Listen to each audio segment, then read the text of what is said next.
Welcome to Breakthrough Leadership, a conversation with Dean Pedro Noguera, part of Leadership Month 2021 presented by the USC Rossier School of Education. I would like to introduce our speakers. Dean Pedro Noguera is the Emery Stoops and Joyce King Stoops Dean of the USC Rossier School of Education. A sociologist, Dean Noguera's research focuses on the ways in which schools are influenced by social and economic conditions, as well as by demographic trends in local, regional, and global contexts. He is the author, co-author, and editor of 15 books. He has published over 250 research articles in academic journals, book chapters in edited volumes, research reports, and editorials in major newspapers. He serves on the board of numerous national and local organizations, including the Economic Policy Institute, the National Equity Project, and The Nation. Dean Noguera appears as a regular commentator on educational issues on several national media outlets, and his editorials on educational issues have appeared in the New York Times, the Washington Post, the Wall Street Journal, the Dallas Morning News, and the Los Angeles Times. Prior to being appointed Dean of the USC Rossier School of Education in 2020, Dean Noguera served as a Distinguished Professor of Education at the Graduate School of Education and Information Studies at the University of California, Los Angeles. Before joining the faculty at UCLA, he served as a tenured professor and holder of endowed chairs at New York University, Harvard University, and the University of California, Berkeley. Facilitating today's discussion with Dean Noguera is Dr. Melanie Lundquist.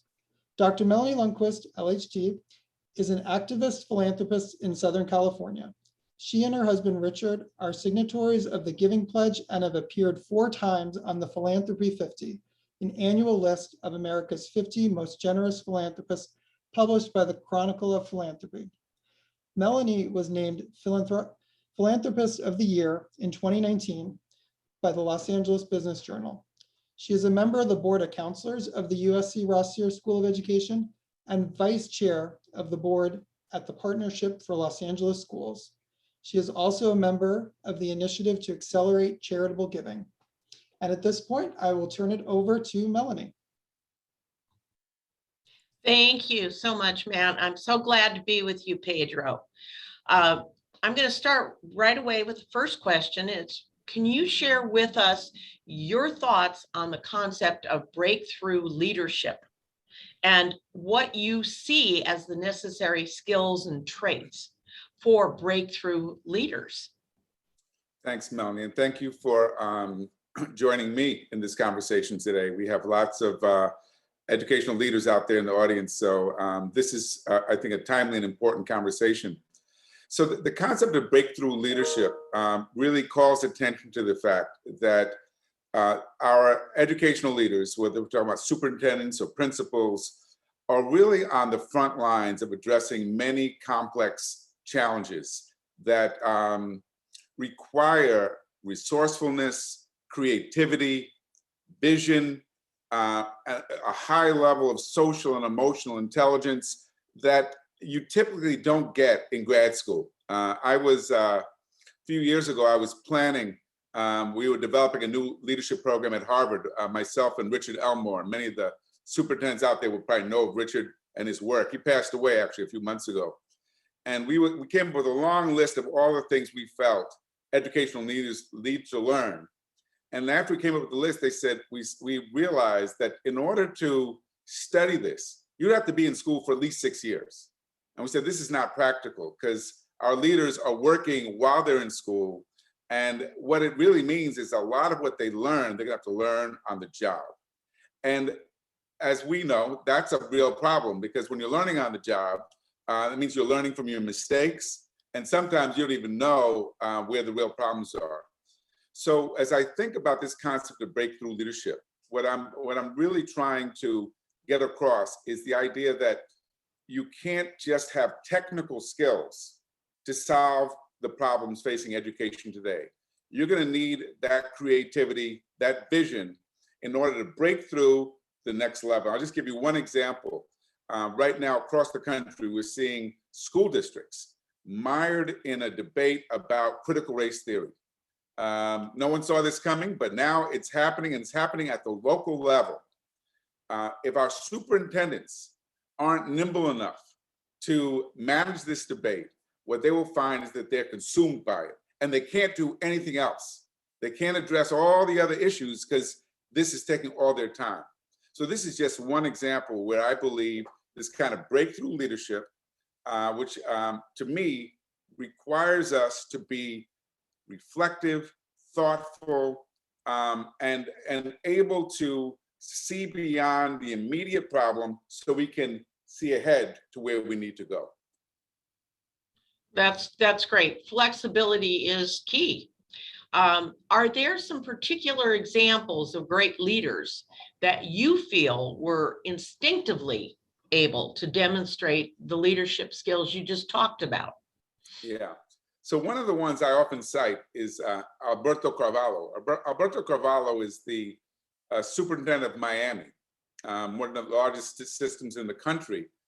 He's been superintendent now for 13 years. That's remarkable for an urban superintendent.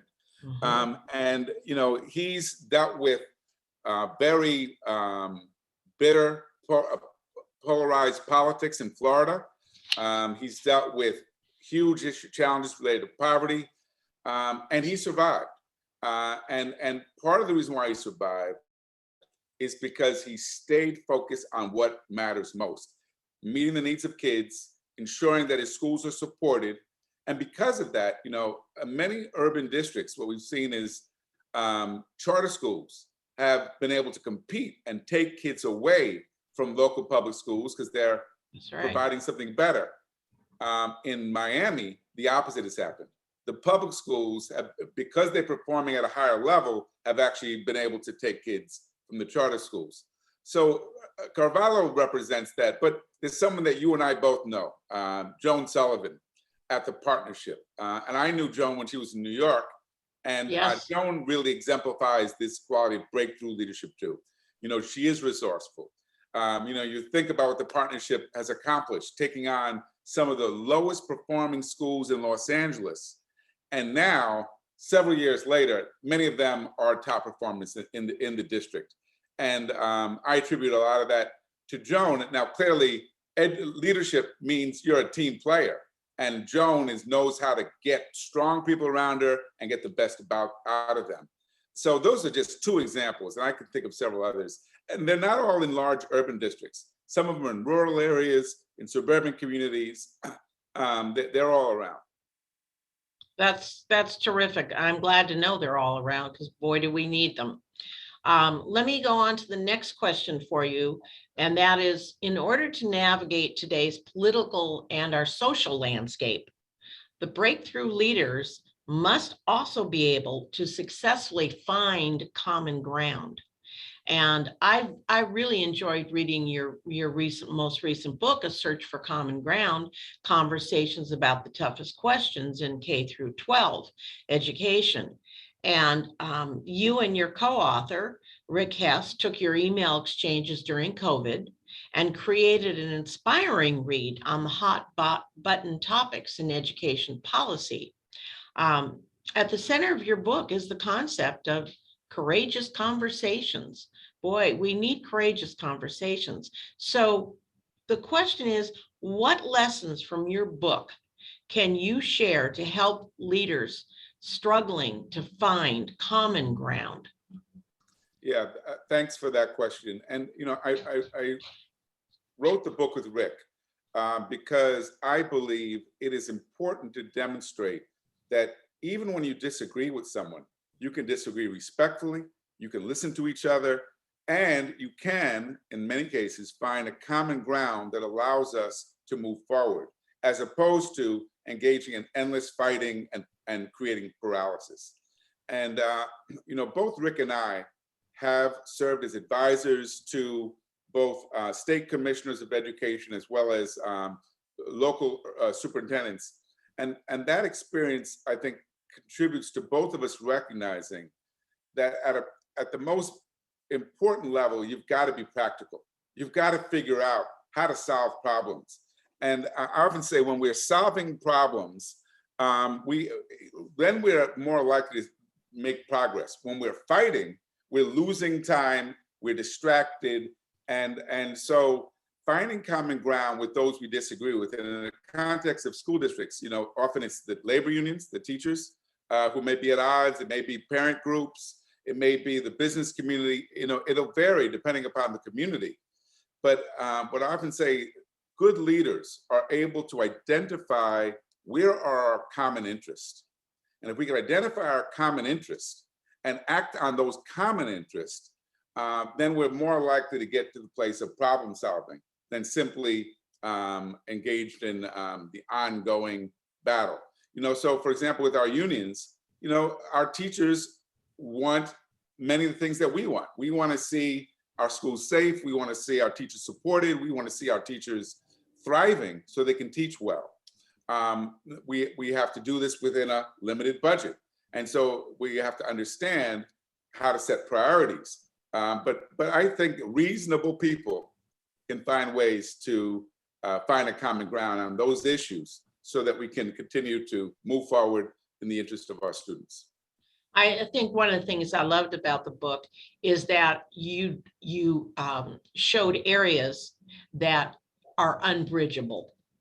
You don't agree, you're never going to agree. But let's get those out of the way and let's move forward to what we need to do and make progress. Yeah. And part of what we also try to show there was that it's also about listening and trying to understand the perspective of the person. So you don't just dismiss the disagreement, you try to get probe and see, so we had this big debate about school choice. And, I, for one, I know that people who are affluent always have choice because they can choose to put their kids in private school if they're dissatisfied with the public schools. But it's low-income families that usually don't have choice. And the real issue for me is, how do we create systems of schools that don't create winners and losers so that no kid is left in a school that is unable to meet their needs? So, and that's a point I think Rick would agree with. Now, where we disagree is, how do we use choice to facilitate improvement of schools? But finding the points of agreement, I think, is an important part of creating a climate where we can begin to find solutions. I think one of the problems that we experience as a society is those of us that feel strongly, we end up speaking more and preaching more to the choir than we do talking with people that don't share our viewpoints. So I think this book was extremely important to point out, let's get past the things we'll agree to disagree, move on. And that leads me to another question, which is based on the critical skills and the traits that you've identified for breakthrough leaders, it seems to me that schools of education need to adapt and update their traditional programs and approaches so that they're better preparing impactful breakthrough education leaders. So how do you see Rossier taking the lead in thinking outside the building to support and develop these very important breakthrough leaders? Yeah, thank you for that question. And this is something we've been reflecting on the past year at Rossier, because we have a very proud tradition of educating and training leaders for the state. 85 of the current superintendents of California are our alumni. Many of the people on this webinar today are alumni. We're very proud of that legacy, but we know that we can't just coast. We can't afford to just sit on what we've done. We've got to think ahead about, how do we support our new students so they can be these breakthrough leaders, but also how can we support our alumni who are out there, who are handling these complex issues, often without much support. So we're going to devise a new series of professional development and training programs focused on this concept of breakthrough leadership.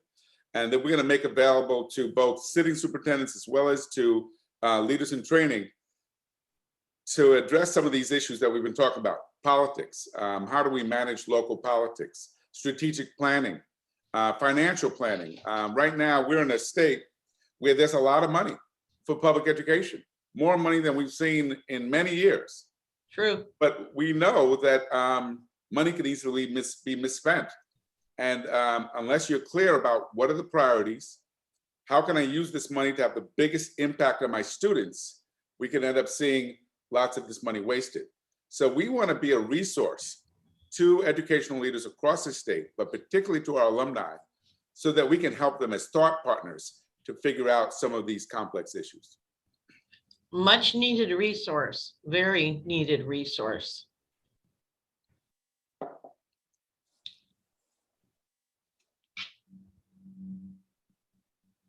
Did you want to, he's supposed to ask you. I know.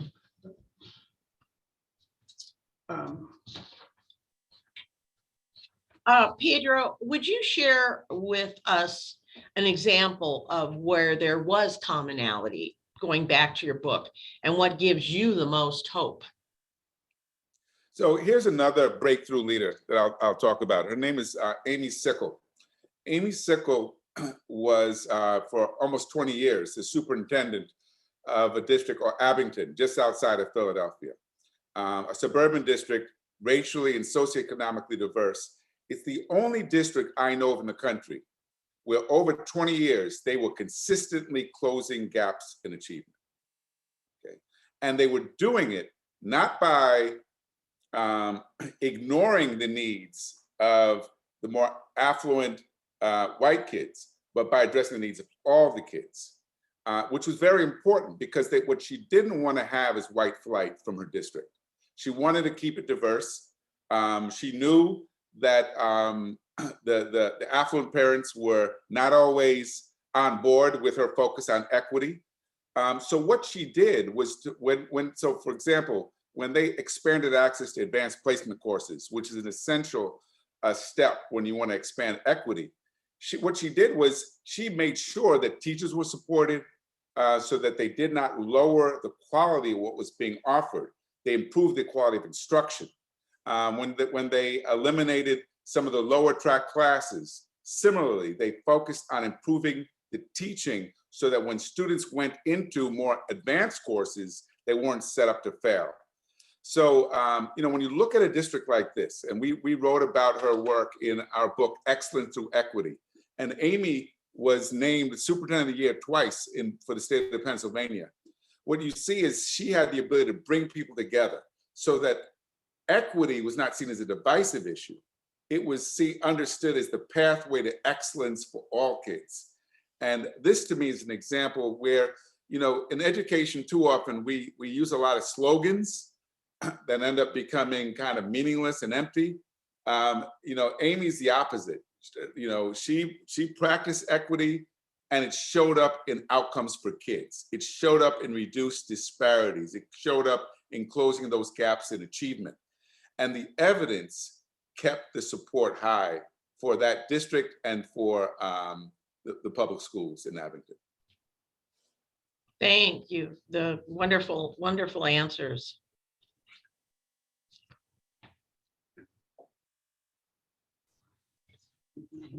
Let me go to an equity question.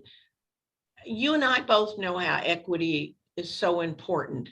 And so for a moment, let's touch on the digital divide, because that is a real hot topic now. And that underlies so many areas. I do want to point out that the state of California, in our state constitution, it does call for equity of education for every single student. And I think that we need to keep that in mind. So the recent PACE USC Rossier poll showed that among voters who supported returning to the in-person learning, about 60% think that options to learn online should continue. So share a bit with us about the coordinated strategy California needs for digital equity. No, that's a really important issue because, as we know, during the pandemic, there were literally millions of kids across the country who could not participate in online learning because they didn't have internet access, They didn't have devices. They were working in small apartments where too many people were online at once. These were suboptimal conditions at best. So the inequities of the current system were exposed, but we also know that online learning is going to be with us into the future.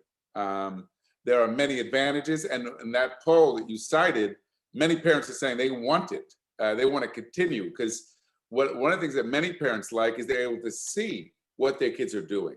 And it brings a level of parent involvement and parental accountability that we hadn't seen before. So I think the real challenge now is the equity challenge. How do we make sure that everybody has access to internet? Putting resources there will help. Then how do we make sure that what kids get online is high quality? You know, there are lots of stories we hear from teachers of kids who refuse to put on their videos. They didn't even know who they were talking to half the time. But we also heard stories of creativity, of teachers who were able to do things to make the learning experience for kids really meaningful, really stimulating and supportive. So kids were looking forward to those lessons each day. We need to draw upon the best work, and Edutopia is a great resource for this. I'd recommend to all the leaders out there, if you're not looking at Edutopia, you're missing out on a great resource for how to improve online teaching. But I think this is going to be the challenge we face going forward, is not only access, but improving the quality of the learning experiences online, because they're going to be part of education for years to come. Pedro, would it be, in view of everything we've just talked about, would it be helpful to talk about the breakthrough leadership work of the Partnership for Los Angeles Schools? It would be, and maybe you could start by, share the background, because many people may not know the full story. Because Okay. I was there at the beginning, and Yes. I was one of the skeptics. I was, when Villaraigosa said he wanted to take on these schools, I was not sure that was a good idea. So maybe tell them a little bit about that experience. Okay. Well, for background, 19 elementary, middle, and high schools are in our partnership network, and they're concentrated in the communities of Watts, Boyle Heights, South Los Angeles, because that's where the highest need schools in LA Unified, as identified in the Student Equity Needs Index. Almost every school we took was in the lowest 5% of performance. We served 14,200 students working within the LA Unified system. We're not a charter school organization. The size of the partnership is actually the average size of a school district in the United States. But we do work inside the system. You really can't change the system if you don't work inside. And since we're systemically broken, that was Antonio's focus. So the leaders of school districts can learn from the partnership, and it's very simply that systemic solutions to improving struggling public schools and helping out our kids absolutely can be done. While the context really does matter and each system is incredibly unique, we believe that our results and lessons learned are real and scalable. And in 13 years, the graduation rates have increased from 36% to 87%.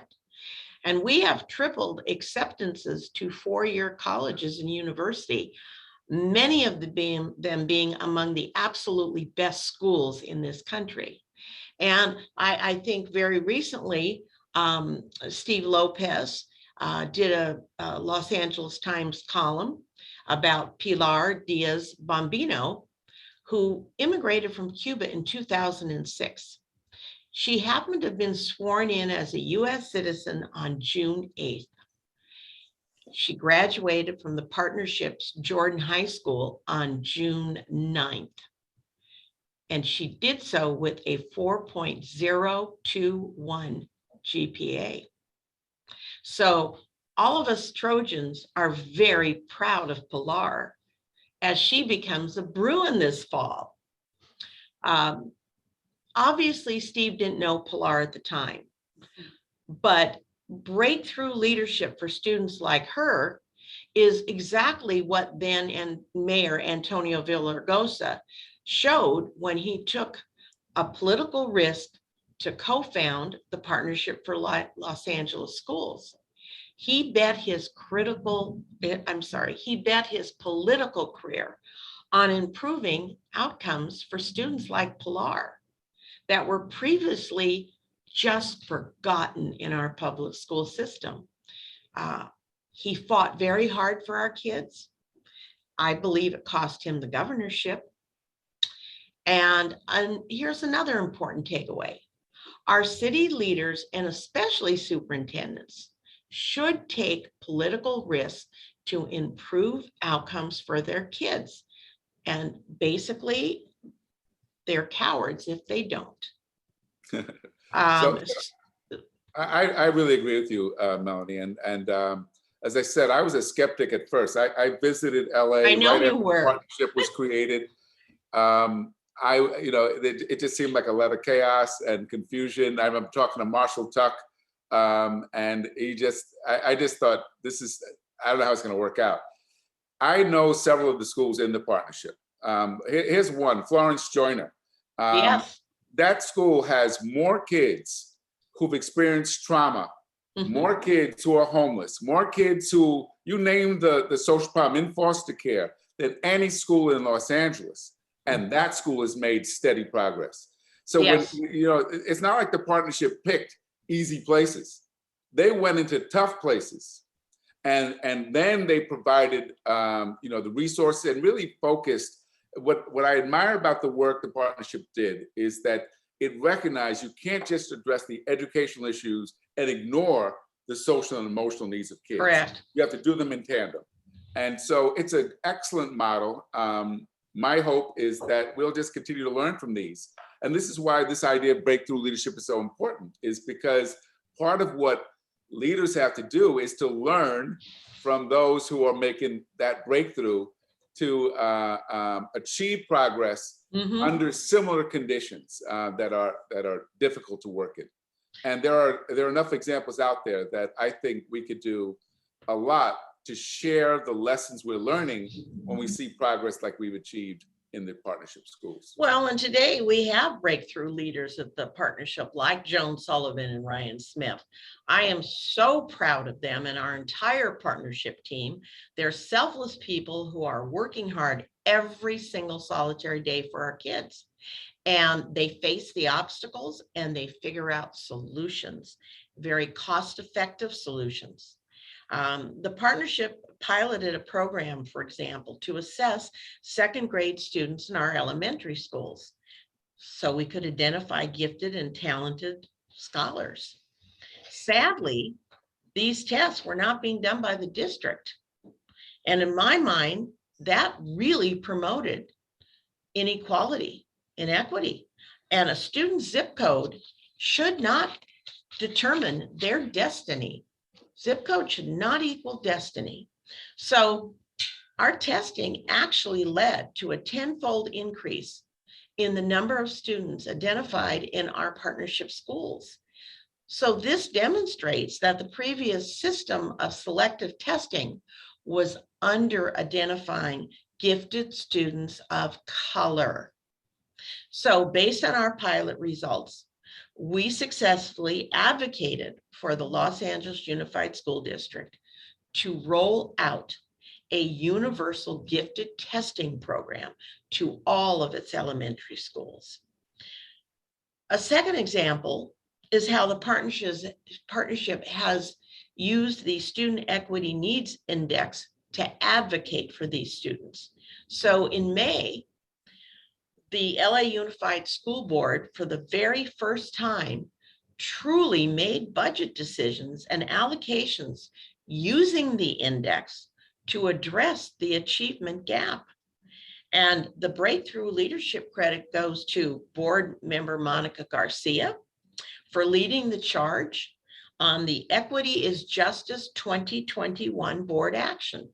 So because of her and the board leadership, $700 million has been earmarked for 650,000 students across the district, especially the 161,000 English learner students at our, excuse me, at our highest need schools.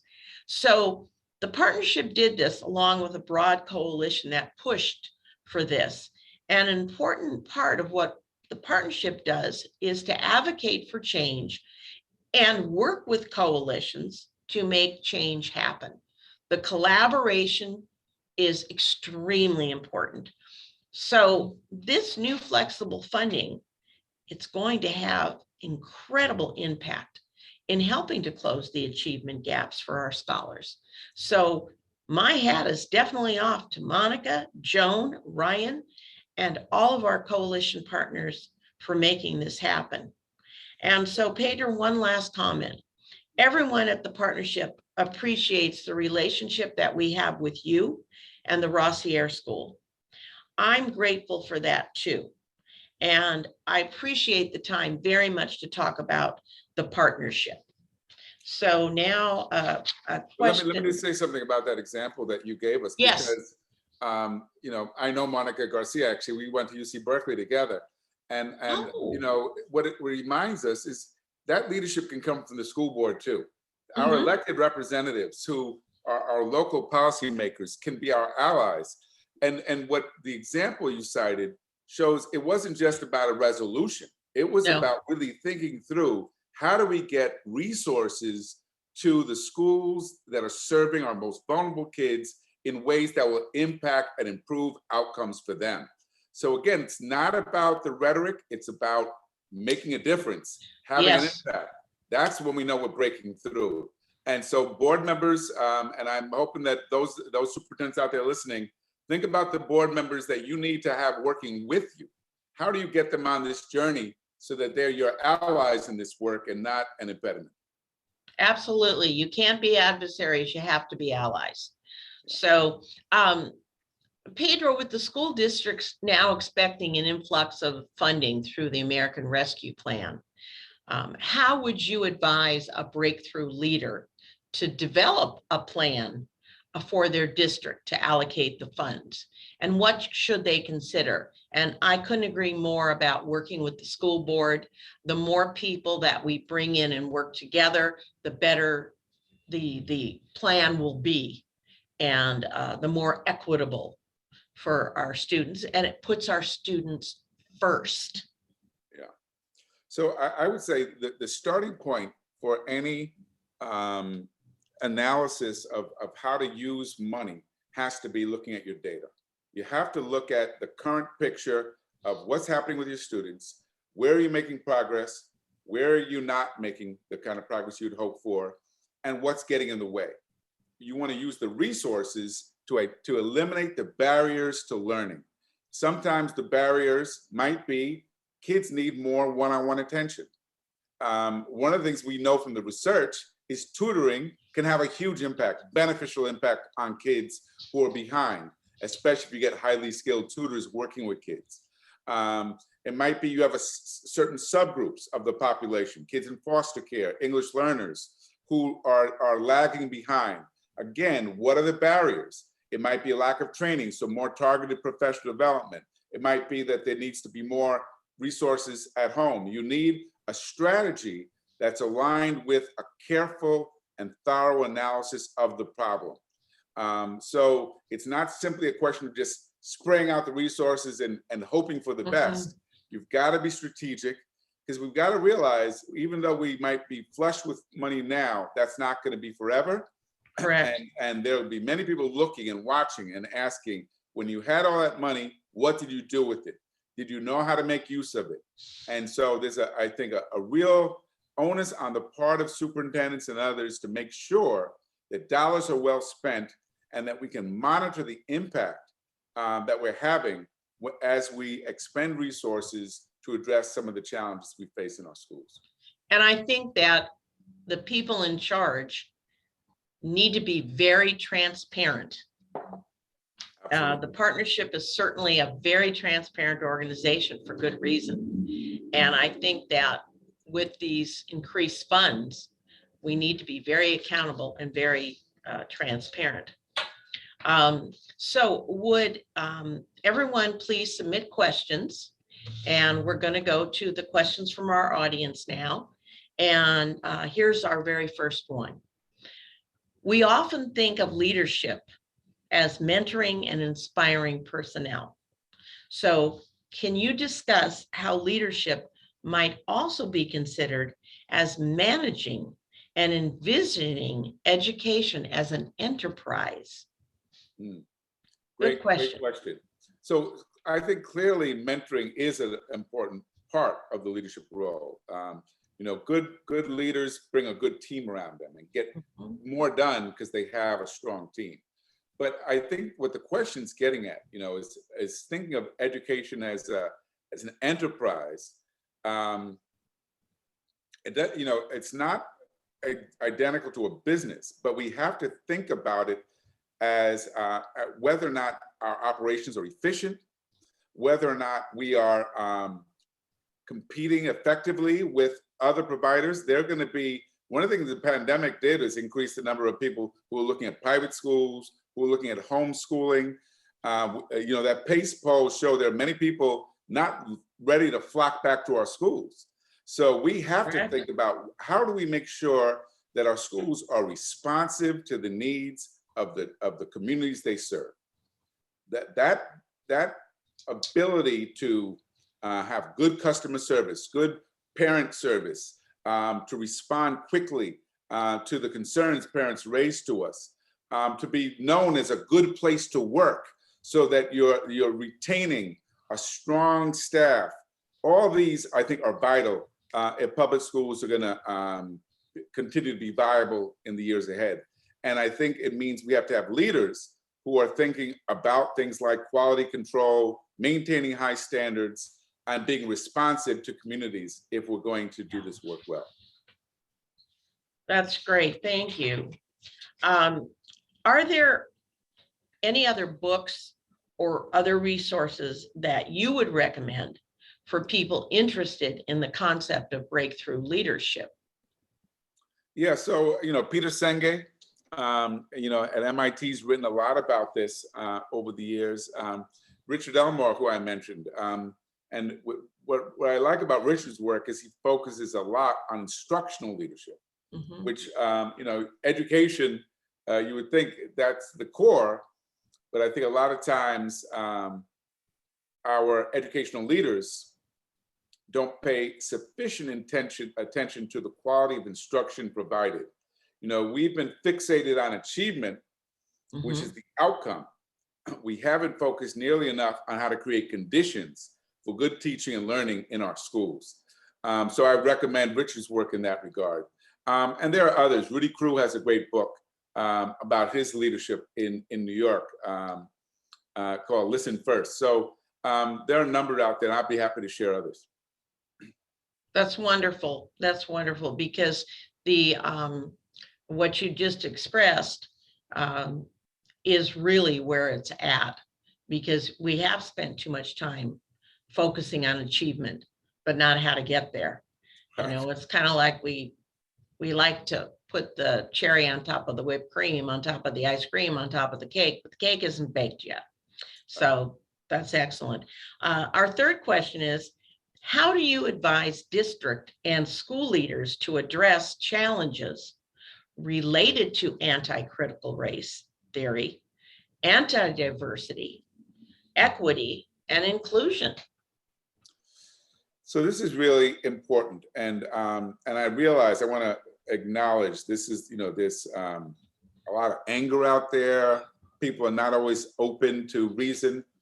But I think if we can speak about our common values that do transcend our political differences, we can begin to, hopefully with reasonable people, and not everybody's reasonable. That's a qualifier. That's a qualifier.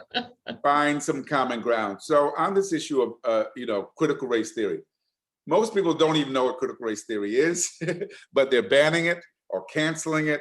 And so we just have to be really clear what it is we're doing. we want our kids to we live in a racially diverse society. It's not going to become less so. No. If we don't prepare our kids to live with others and to have the social skills that allow them to work well with their neighbors, we've limited them. And so there's got to be integrity to our work as educators. And we have to be clear in explaining it. And in most of the laws that have been passed, I was just talking recently about the law that was passed in Oklahoma. Mm-hmm. It still says you have to teach the standards. Well, the state standards on social studies all reinforce. You got to teach about slavery. You got to teach about Reconstruction. You got to teach about discrimination. You got to teach about the Tulsa Race Massacre. So you can't avoid these issues. You have to do so. But we need educational leaders who are able to explain why we're doing what we're doing, how this is in the best interest of our students, and to cut through some of the conflict. I'm not going to suggest it's easy, but I think that if you can, again, speak about our common values, and I do think everybody wants to see kids in a safe environment where they're challenged and stimulated and supported, that, again, reasonable people will hopefully rally to you and support you. Reason should prevail. How can our education leaders affect lasting change in large, complex districts and systems? And of course, from my perspective, the Partnership for Los Angeles Schools chose to exist in the second largest school district in the United States, which thrilled me actually as a co-founder. A lot of people, well, and you had mentioned earlier, you were skeptical too. I love skeptical people. They just kind of, make me work harder. So how can education leaders affect the lasting changes that we really need to see? Yeah. So, one of my observations is that the only districts that are really making consistent progress, urban districts, are places that have stability in leadership. When you see frequent turnover, you see a lack of progress, because every time you get a new leader, you get a new agenda, you get, they need time to get their team in place, and before you know it, they're gone. Couldn't agree more. Let's look at San Diego. Mm-hmm. So San Diego was led for 7 years by Cindy Martin. Cindy Martin just got named to be the Deputy Secretary of Education under Miguel Cardona. Cindy had been an elementary school principal before she became superintendent. How did she manage to survive so long in San Diego, which has had tough labor issues and a number of other difficult political issues? She worked well with her board. She communicated her vision very clearly, and she had very clear priorities. I'll give you one of the priorities. Under Cindy's leadership, she created what she called the Instructional Cabinet. These are 30 senior leaders in the system, and once every 3 months, they would go to visit a school together. And the point of the visit was to figure out, how do we support this principal to improve their school? And most of it involved listening to the principal, observing classrooms, talking to teachers, and then together problem solving about how to address the challenges facing that school. It sounds simple, but so often the people who work in the central office are too removed from what's going on in the schools. Agreed. And they're issuing orders, but they're not really thinking about, how are the people in the classrooms, in our particularly our toughest schools, how are they getting support from us? So if you look at someone like Cindy, she was what I would also call her a breakthrough leader. And the fact that she could survive in that kind of a challenging political environment says a lot for her resourcefulness too. Oh, absolutely. Absolutely. What is it that you see as the implications for breakthrough leadership in a higher education setting? So higher ed, I think particularly now our community colleges, are really going to be challenged. They're challenged because they have declining enrollment. Correct. And if they can't bring students back, they're going to be in real trouble. So they have money now. They have a lot of money. but they have a declining number of students. They have to produce a culture shift. And the culture shift involves improving the quality of teaching so that they stop having kids stuck in these remedial courses who get discouraged and end up dropping out. And they have to provide more social support to their students, because so many of our community college students are forced with the choice: do I work to support myself or do I go to school? If they're going to go to school, they're going to need help with childcare. They're going to need help with transportation. We have to broaden the way we think about supporting our students. I know the current chancellor understands this. That's got to show up at each college. If it doesn't, our community college is going to be in trouble, even though they have the money. So can they produce? Let me just add to that, that El Camino Community College in the South Bay, they have what they call a South Bay Promise program, and it's for the most vulnerable of vulnerable students. And they are followed so closely. They are in cohorts of about 7 students to each cohort. They've all had similar backgrounds. They know each other, and they know how to support each other. And that has been monumental, because their coursework is all laid out. They're done in 2 years. And then they're helped to transfer out of the community college to finish their college education. So I couldn't agree more. I think that the dollars being spent on that is amazing. Yeah.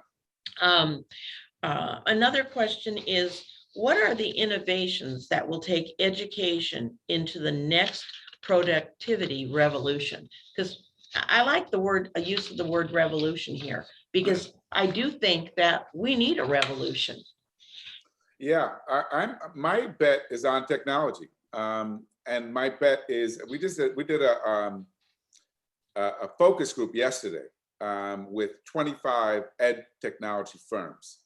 And what we're looking, we know increasingly we're going to be dependent on technology to support our schools, but we also know that there's a lot, superintendents are not necessarily well informed about what to buy. And they also consistently under-train teachers on how to use the technology. Couldn't agree more. What we're going to have to do is get better at choosing software, for example, that's really engaging for our students, but even do more to prepare teachers on how to use it, so that our classrooms, because this will allow us to differentiate and personalize learning for more kids. It'll allow us to do more to target and meet the needs of kids who are behind academically, and challenge kids who are ready for more advanced materials. That's what we've got to do more. And I think technology is a great tool for allowing that, but it's all about the creative application of the technology that will allow us to make this breakthrough. But I'm confident. I think Rossier is going to be a leader in this as well. With you at the helm, absolutely. Next question is regarding Secretary Cardona. He's been very generous in his esteem for you. And what do you believe will be his priorities for the department? And can you comment a little bit about his priorities for higher education? So one of the things I think people should know about Cardona is he's been a teacher, he's been a principal, he's been a superintendent, he's been the state commissioner. He's literally held all the key positions in the state of Connecticut, and now he's the Secretary of Education. So when he speaks as an educator who understands at a frontline level what are the challenges in the work. I was geeking out on, I think it was Saturday, watching him on C-SPAN as he was taking questions from Congress. And what was impressive to me about the way he responded to their questions, which were mostly political. They asked the question about critical race theory. He said, I trust teachers to make the right decisions. And ultimately, we have to trust teachers, because they're the ones in the classroom, and everyone knows when the classroom door closes, teachers have the power. But I think Cardona recognizes that too. So my expectation is that we're going to see much more recognition that our educators are the key to making a difference in schools. We went through a period where we were vilifying teachers in this country. And the effect that has is you drive lots of good people out of the profession. We need talented people in teaching and in leadership roles. My hope is that the messages coming from Washington will be very positive and affirming of the importance of the work. And we just must give teachers the tools they need to do what you're describing, because without that, we're not going to get the desired results. You mentioned that California currently has a surplus of educational dollars. However, as you also mentioned, that is not going to last forever. So how can schools best create a strategy to maintain educational quality form when that surplus does run out? And we all know it's going to run out. Yeah, so this is the challenge, because we can't put the resources into those parts of the budgets which have recurring costs attached to it. So this is one-time money that we have to then think through, okay, well, how do we have the biggest impact with these one-time expenditures? Mm-hmm. High quality professional development can have that kind of impact, especially if it's tailored to meet the needs of teachers. I think also high quality tutoring can have that kind of an impact. And so I would look, there's also going to be more money now for community schools, bringing in social workers and counselors to reinforce. So again, it starts by knowing your school, knowing your community, understanding the needs, and making sure we get the resources to match the needs. And that's where I think this our leaders are going to really have to spend time thinking through how to use those dollars so they can be most impactful. Absolutely, absolutely.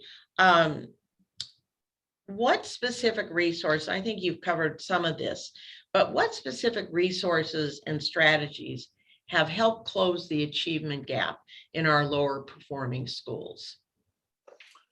Yeah, so this is something I've spent a lot of time thinking about over the years, and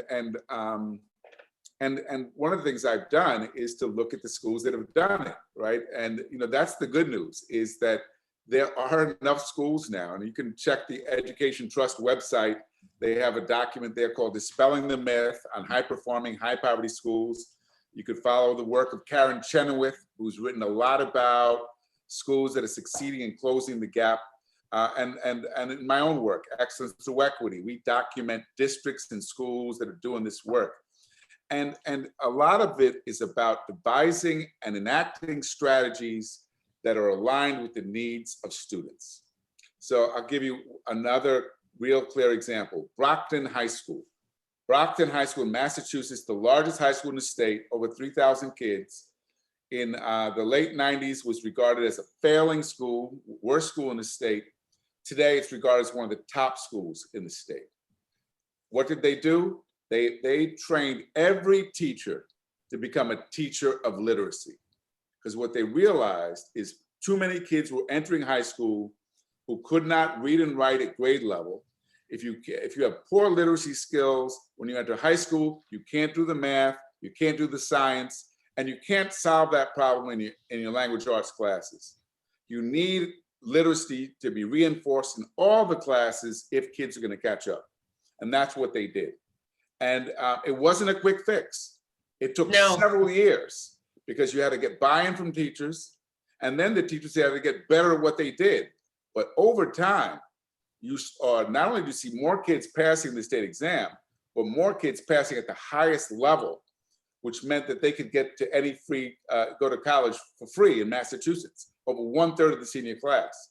So Brockton is a low-income community with lots of problems, social, economic problems, but with a great high school. They didn't say, we got to wait till we end poverty to fix the high school. They said, we're going to fix the high school and begin. The way we end poverty is to fix the high schools, exactly. Make sure our kids are educated. So it's an example. And so when we look at schools like these, the strategies become clear. It is about understanding your students and their needs, and then devising strategies that you stick with. I can't say enough about sticking with something, because sometimes we expect a quick fix, and educational problems don't lend themselves to quick fixes. The No, partnership, they do not. look at how long the partnership worked to get good results. So progress. Well, and takes time. our first commitment to the partnership was for 10 years. And everyone said, why would you do it for 10 years? Exactly what you just said. And then we did a second 10-year, which we're in, I think, our 4th year maybe of our second 10-year commitment. And there might be a third 10-year commitment. I might be 100, but it's okay, because you've got to stay the course. And philanthropy isn't real good about understanding that. No, And I think agree. leadership out there needs to reinforce to philanthropists and funding sources, there is no quick fix here. We spent so many years breaking it. So we absolutely have to stay the course. And sometimes people just don't have any appetite for that, but it's really important. And in terms of the social and emotional needs, so many articles have been written about how that is increased because of the pandemic. And some of our kids basically experiencing some PTSD. So that's always been a problem with the schools for us, is that we don't have the psychological support services that we need. Yeah. Let me also go on to another question here. A recent national article cited the fact that our low-income students and students of color are those that are struggling in the virtual environment. It also cited the fact that very little learning is taking place with our most impacted students. So your thoughts on that? So this is a dilemma, because again, the PACE poll that you mentioned before shows Black and Latino parents are more likely to choose virtual learning than in-person instruction. And what it's I think suggests is that many parents were not satisfied with what they were getting when the kids were in school. And this is why I think if we might be skeptical about virtual learning at meeting the needs of kids, particularly English learners and kids with special needs. But then we have to ask ourselves, how good are we doing at meeting the needs of those kids when they're with us, when they're in our presence? I can't tell you how often I go to schools where the special ed teachers aren't trained, the teachers working with English learners have not received sufficient training, kids are languishing in classrooms, they're not making progress, and parents are frustrated.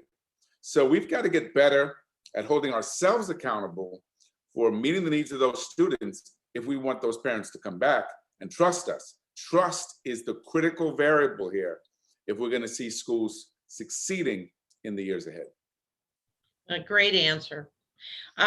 Next question is, with a burgeoning homeless population across the nation and the forced mobility on school-aged children, how can we systemically reach this most vulnerable group of kids? I was looking at the question in the chat. Just repeat that again one more time, Melanie. I'm sorry. Sure. With a burgeoning homeless population across the nation and the forced mobility on school-aged children, how can we systemically reach this most vulnerable group of kids? So we did when I was at UCLA, we did a study on homeless youth, and one of the big issues facing homeless kids is that every time they move, they're like starting over again. It should not be the case. It should be just like your medical records, your academic records travel with you, and it's not just what grade you were in. It should be some narrative about who you are, what your needs are, so that an incoming student receives much more personalized support. This is especially important for homeless kids because we know that transience impacts performance. We also know that because those kids are more likely to be transient, if we have good information and that information is attached to the student so that if they switch schools, the educators receive good information about them and we have good ways of inducting these students into our schools, we can reduce some of the ways in which they can end up slipping through the cracks. Now, the truth is that it's still going to be hard on those kids, because moving around is hard, period. But I think we can reduce some of the difficulty if we just had better information to travel with the students. Absolutely. This next question touches on something that you said. I'm going to add a little bit to it. Everyone that's listening, I know, couldn't agree more that teachers are invaluable stakeholders. So how do we foster breakthrough leadership among them? And my addition to this would be, how do we make them feel appreciated? They do not feel appreciated. Yeah. So, you know, we know that right now, if you're a teacher and you want to earn more money, then chances are you have to leave the classroom to become an administrator. To me, this is unfortunate, because here we have highly skilled practitioners that should be able to take on new roles as mentors of other teachers. Where this has been done, and there are, you know, where they end up with a reduced teaching load, so they have the time to mentor novice teachers, it can be, I think, a tremendous value for improving the skills. The truth is, I don't care where you went to grad school, you don't learn to be a highly effective teacher in grad school. You learn in school. And too often, teachers are learning in isolation. We have to reduce the isolation. We have to get them paired with highly skilled mentors, which mean those mentors need to have more time, and I believe should be paid more so that they can provide the support. So there need to be incentives for our best teachers to grow in the profession so that they can be a resource to others. I believe, and we're starting a residency program at USC, and that is going to be a key feature of it, making sure that our senior teachers are available to mentor others. Actually, one of the pillars of the partnership is utilizing the talent that's on each campus. And we do a lot of teacher coaching. They get paid a little more. And this is exactly goes to your point of what's needed. And it's been very successful. And I think the next question you've actually probably, we've probably answered, but I think it is an important question, which is why, or what does high quality professional development actually look like? So I would say it looks very different than we see in most schools. Because in most schools, we give everybody the same thing.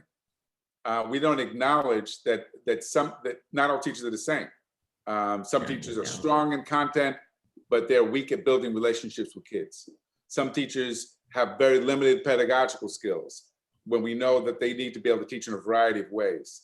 I've only been to one school, and it was a school in Baltimore, where every teacher at the school had their own professional development plan. And that plan was developed by a coach who observed them, and it had input from the teacher into what they felt they needed to learn. That to me is high quality professional development, because it's tailored to meet the individual needs of the teacher. And I think we are asking our teachers to meet the needs of their students, but we don't do that for our teachers in many cases. No, we don't. High quality is about differentiating the support to our teachers. Do you worry that the immense challenges of the last year are going to result in a greater turnover among education leaders in K through 12 and or higher education? What did those events expose in terms of the skills that may be most crucial for today's leaders to succeed? Yeah, I'm very worried about that. And I'm worried that we're going to lose a lot of teachers too. And we'll end up with a shortage of educators at all levels. I think it was a hard year. There was a lot of burnout. And there are still a lot of people concerned about coming back to school. So it's not an insignificant issue. That's why I think breakthrough leaders have to be attentive to the morale of their staff. They have to be good at listening and hearing. What are the concerns of my teachers? You know, am I burning them out? What can I do to support them? Because I've never been to a high-performing school with low morale, where teachers feel beaten down and unsupported. And so, you know, supporting our staff is going to be key. I'm also worried about the superintendents that are going to leave and who are, you know, thinking that this is not worth it. This job is too difficult. It often comes at the expense of their own families. So we've got to figure out, that's part of the reason why we want to go into this area of supporting current superintendents, because we think that, you know, this job of leading districts right now is extremely difficult, and we've got to do more to support them. Couldn't agree more. Could not agree more. Before we end, and by the way, thank you from the audience for wonderful questions. But before we end, do you have any final or closing thoughts that you want to impart? I think everything you've said has been incredibly insightful and wonderful, but is there anything else that we haven't touched on that you might want to add?